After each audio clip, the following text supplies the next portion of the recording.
Achieving spaceflight requires a massive transformation, converting extreme amounts of chemical potential energy into sheer, violent kinetic energy. To reach space, a rocket must accelerate its payload to a high specific velocity threshold. This diagram plots Earth's gravity well. For missions intended to leave this well entirely, the target is 11.2 kilometers per second. This is escape velocity, the speed required to break Earth's gravitational hold and move into deep space. Traditional propulsion systems, like propellers or jet turbines, rely on pushing against the surrounding atmosphere. Once a vehicle crosses into the vacuum of space, those methods become useless.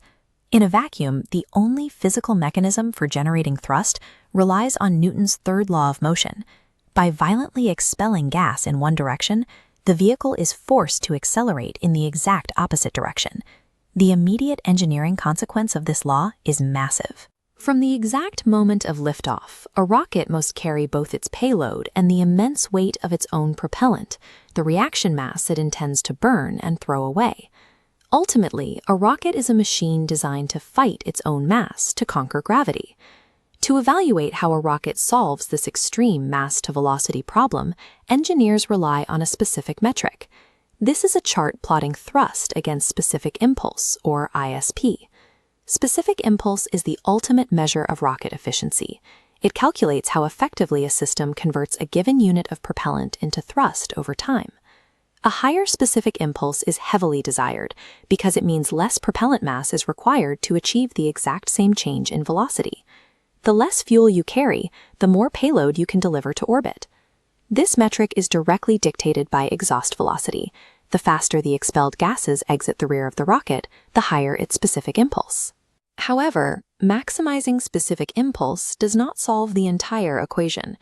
At liftoff, the vehicle still has to generate enough raw, immediate thrust to overcome its own massive static weight.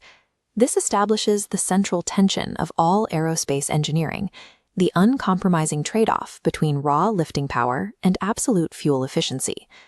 We can examine this trade-off by building a launch system from first principles, beginning with an isolated payload fairing. The first requirement is a thrust-to-weight ratio greater than 1.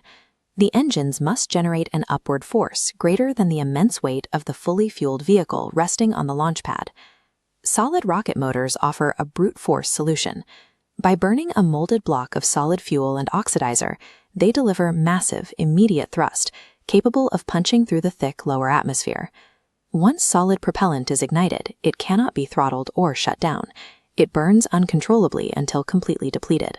Liquid rocket engines, utilizing propellants like liquid hydrogen and liquid oxygen, provide the highly controlled, precise flight required for orbital mechanics. But the engineering penalties for liquid systems are severe. They require extreme mechanical complexity, utilizing heavy turbopumps and pressurized cryogenic tanks that add significant dead weight to the vehicle. Modern orbital launch systems resolve this by combining both paradigms. They utilize solid boosters to overpower gravity off the pad, and liquid engines to execute precise orbital insertions.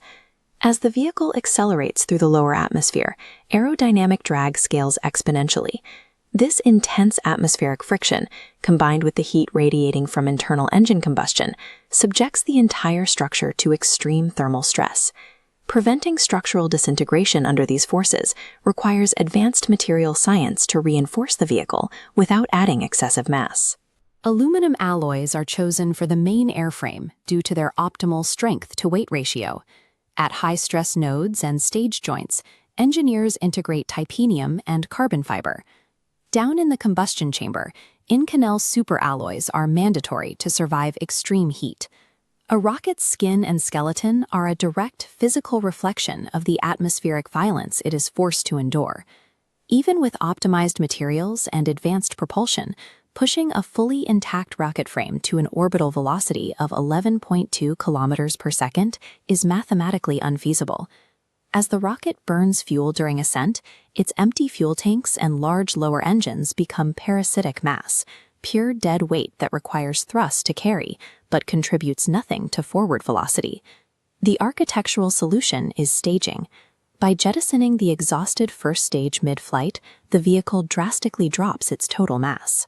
Keeping thrust constant while shedding this mass produces a massive immediate spike in acceleration, perfectly demonstrating Newton's second law. Because atmospheric pressure is no longer a constraint at this altitude, upper stages utilize specialized, vacuum-optimized engine bells to push efficiency to the absolute limit. Staging remains a non-negotiable mathematical requirement of chemical rocketry.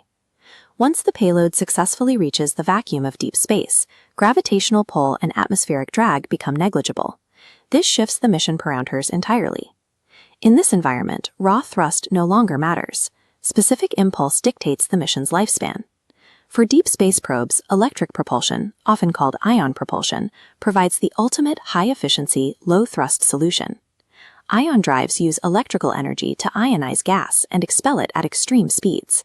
They provide minimal thrust but fire continuously for months using less propellant. For future crewed interplanetary transit, engineers are developing nucleothermal propulsion. By using a nuclear reactor to heat and expel propellant, it acts as a bridge, offering a balance of high specific impulse and sustainable thrust.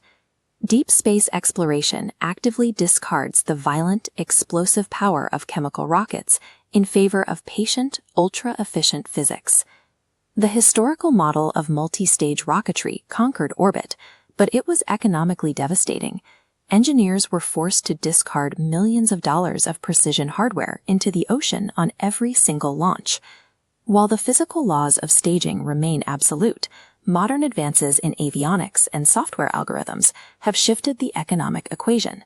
Supporting modern, high-cadence reusable rockets requires immense, specialized ground infrastructure on the launch pad. This includes massive water deluge sound suppression systems, which are strictly necessary to absorb acoustic energy so the reusable airframe doesn't shatter under its own shockwave during ignition. To recover the first stage, engineers reserve a fraction of the liquid propellant. During descent, the rocket executes a retropropulsion landing sequence, firing its engines against the direction of travel to violently decelerate. Using aerodynamic grid fins and autonomous guidance systems, the falling booster steers precisely back to a landing pad.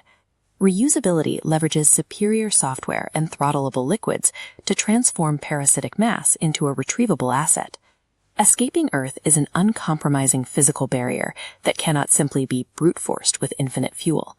Every single rocket component, from solid boosters to titanium structural nodes to deep space ion drives, is a highly specific answer to a rigid physical constraint.